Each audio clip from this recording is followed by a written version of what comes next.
English honors, the students of English honors, there are lots of things that comes in the mind of the English honors students. So हमने English honors choose तो कर लिया, but how we're going to prepare for this particular paper?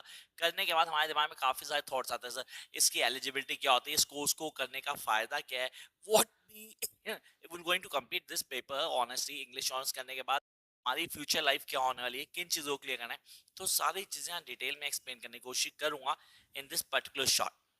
पहली चीज eligibility, twelfth, definitely twelfth में आपने 70 plus score किया होगा तो you be eligible for English honours from SOL. Yes, I repeat, from SOL, क्योंकि वहां तो आपको एंट्रेंस एग्जाम देना पड़ेगा, उसके बाद जो नंबर आएगा आप वहां क्लियर करोगे. नंबर टू, आपके दिमाग में आता है सर ये जो कोर्स है इसमें हमें पढ़ना क्या होता है, what will going to read, most problem इसमें क्या क्या पढ़ना होता है. पहली चीज जो आपको दिमाग में क्लियर करना है, literary theories. Yes, you will going to study literary theories. Number two, poetry.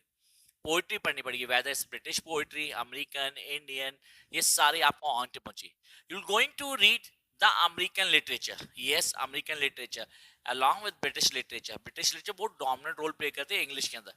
तो आपने कहा सर इंग्लिश लिटरेचर में मेरे पास अमेरिकन लिटरेचर आ गया, ब्रिटिश लिटरेचर आ गया, क्लासिकल लिटरेचर आ गया. यस, इंडियन क्लासिकल अलग है, यूरोपियन क्लासिकल अलग है, और ये फर्स्ट सेम में ही मिल जाएगा आपको, इंडियन और European. And then contemporary literature. So what is contemporary, जो आजकल चल रहा है उसको कंटेम्प्रेरी लिटरेचर बोलते हैं. That's really important. इसके बाद हम बात करते हैं कॉम्पोजिशन की, इंटरप्रिटेशन की, एस्पेक्ट्स की. यस, एस्पेक्ट्स ऑफ लैंग्वेज क्या है, उसके कॉन्सेप्ट कैसे क्लियर करेंगे, कौन कौन सी चीजें हमें आनी चाहिए. तो ये तो वो एरियाज जिन पे आपको काम करना होगा आफ्टर डूइंग इंग्लिश ऑनर्स. फिर जंप करते हैं नेक्स्ट सेगमेंट के ऊपर, and that next segment is job. Honestly job आता है इंग्लिश ऑनर्स ग्रेजुएशन करने के बाद हमें जॉब कर मिलती है. You can be a teacher, definitely teacher. You can be a writer, a content writer. You can B editor. Editor की जॉब बहुत ज्यादा कहते हैं सर इन है ऑनेस्टली इंग्लिश ऑनर्स के बाद. Then you can be a publisher, you can be a blogger. Sir आजकल तो ब्लॉगर की बहुत ज्यादा चल रही है मार्केट में.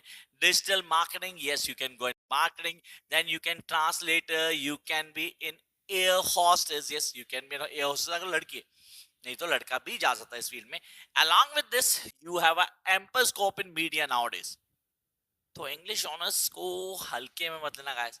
दिस समथिंग वेरी इंपॉर्टेंट जो हम सबको अच्छे से ऑन टिप कर लेना है कि अगर मैं इंग्लिश ऑनर्स कर रहा हूँ या कर रही हूँ तो मेरे पास इतना स्कोप है.